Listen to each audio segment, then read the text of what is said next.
К другим новостям. Когда откроют школу номер 12 в Чебоксарах и в Садовом микрорайоне? Когда заработает детский сад в Благовещенском? Эти вопросы беспокоят жителей столицы Чувашии.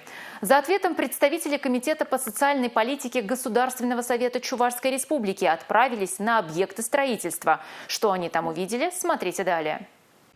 Строительство школы в Садовом микрорайоне отстает от графика, причем значительно. Такое положение дел подрядчики объясняют внесением изменений в проектно-сметную документацию. Финансирование работ было пересмотрено, строительство объекта подорожало. В настоящее время идет перерасчет цен, окончательная сумма устанавливается. В Чебоксарской школе номер 12 тоже идут ремонтные работы. В документации также выявлен ряд недостатков. Участники выездного заседания отметили, что в ближайшее время документы должны быть исправлены и направлены на экспертизу. Одна и та же проблема, что на строительстве нового объекта, что на объекте капитального ремонта не предусмотрены виды работ, которые требуют дополнительных расходов.